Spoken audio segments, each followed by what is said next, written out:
Mr. Kennedy is going to beat Batista in 8 minutes and 38 seconds. And it's written here, it sucks to be Kennedy here. Batista rammed Kennedy's face into the side of the ring steps, splitting him open. Funny line here is that Cole was noting JBL and Batista had a storied rivalry. Then Kennedy went for a charge at warp speed and was supposed to crash his shoulder into the post. Somehow he caught his head, and now he was gushing blood bad. They go right to the finish. Batista's going to get DQ'd for choking him with his foot on the ropes. The post-match would see Batista deliver 3 spine busters and a Batista bomb. Kennedy's cut was so deep in his head, you could actually see what that dude was thinking.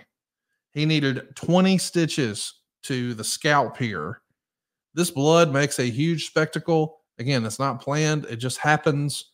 What do you remember of this? I remember it was nasty. You know, it's, yeah, pretty disgusting. But Dave and Kennedy had really great matches before this. I want to say that the first match that Kennedy ever had with Batista was one of those coming out parties where you went, oh, hey, shit, Kennedy's really got something here. And in this particular situation, I don't know if it was him getting busted open or whatever, because that'll do it to you, man. Getting hit that hard and then that kind of a gash, the chances of concussion are big as well. So maybe he wasn't there all the way there for the whole match as well. But there's been better, and it's just kind of unfortunate. Let's talk about the main event. We're finally here. It's King Booker. It's Rey Mysterio. And King Booker beats Rey Mysterio for the world title. 16 minutes and 46 seconds. Pretty good match. 3 stars. It's noted by JBL that Booker T's King ring is actually a Paul Boesch ring. He says this on commentary. And when I watched it back this week, I said, that's got to be Bruce's ring. That's your ring he's wearing, right? No. What? So the one that Booker has is the one that Paul passed with. So there were 3 rings. The original was Paul was driving down I-10 going to Beaumont from Houston, threw some trash out of the window in the 60s, and the ring came off and he lost it. Had a second one made.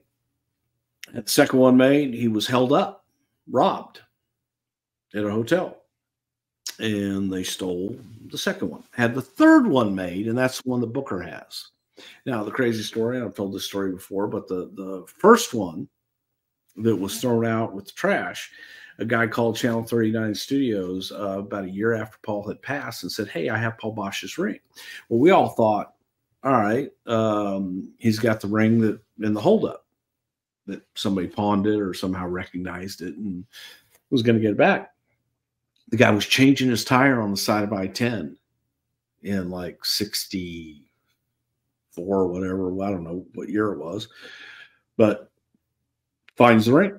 Sees it's got Paul Boesch's name on the inside of it. Takes it home, loses it. Never finds it until he's moving in 1990.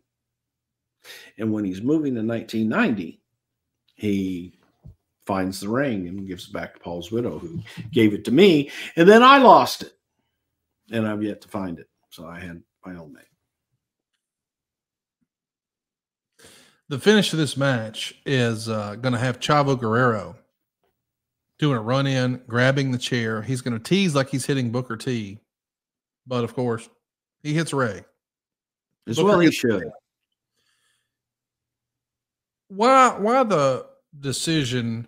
Is it we're reviewing Ray all right, we've got all we can do with Ray story-wise here as champ, or hey man, Booker's so hot and we can just slide Ray into a fun story with Chavo. Why the decision to pull the belt off Ray here? Ray doesn't need a championship at all. Okay. He's an attraction all on his own. 100%. Rey Mysterio does not need that championship at all. It was a nice run and a nice little thing to do for a while, and it was a good story. But you know, once he got it, then you know you got to get it off of him, and this is a way to get it off of him and go into a program with Chavo. But Ray did not need to be world champion. it's interesting to me that, we're going to see Ray get one more reign as world heavyweight champion and one more reign as WWE champion. But both of those reigns end on the same night they started on. And I think you just hit the nail on the head. Like, that dude's over enough and pushing merch enough and selling tickets enough. Ray's Ray, man. He doesn't have to have it. I got it. Overall, is this one of the most snake bit pay-per-views of all time? I mean, I know December to Dismember was pretty bad. Yeah, this has got to be on the Mount Rushmore of snake bit pay-per-views, right? Yes. Horrible. Yeah. Absolutely horrible. And sometimes you have them and it's just nothing you can do. And you kind of hunker down and you give it the best show that you can with what resources that you have available to you at that point in time.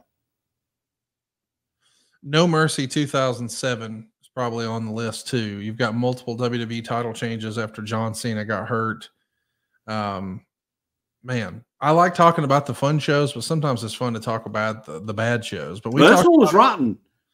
We talk about them all here, good, bad, or indifferent. And I can't believe this is real. But Bruce, next week, you and I are going to drop our 8th anniversary show. Does it feel like we've been doing this 8 years, dude?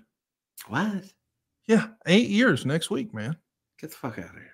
Yeah, I think it's is that right? August 3rd, August 5th, something like that in 2016. It's pretty crazy to think we've been doing this forever, dude.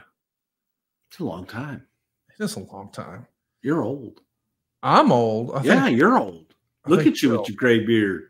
Yeah, it is coming in now. August 5th, was a Friday. And when I first met you, had the big afro and all black hair and everything. And now it's all grayed out. Yeah. Well, hanging out with you is stressful, man. Please, you gave me a heart attack. Well, I don't know that I would take credit for that. You were you take credit for everything else. Might as well take credit for my heart attack. What credit do I take? Oh, all of it. All of it. I suppose you hired Dave Silva. Yeah, I would not claim that at all. Yeah, you did. You did, though. See, that's the thing. You don't want to claim Silva. I mean, I don't either, but. You know what's crazy, dude? It's hard to think about that, but 8 years ago, next week, when our first show dropped, that's also my first date with Megan, my now wife. Isn't that wild? Yeah. 2 crazy things started for me in my life on August. It hadn't been the same since. No, in many, many ways. We're going to be talking about a big show next week. It's one that has been maybe our most requested show for the last few years, and one that you're pumped to talk about, I'm sure. You don't know. All things Kane. How Glenn Jacobs got into the role, the evolvement of this character, the debut. I mean, we won't fit it all into one show, but I know you love that backstory. I mean, you love that story so much. You got a Rugrat running around who's grown and voting and driving and drinking, and not in that order. I mean, this is a big part of your life, and we're talking about it next week here on the show for our 8th anniversary. How about that, Bruce? Yeehaw.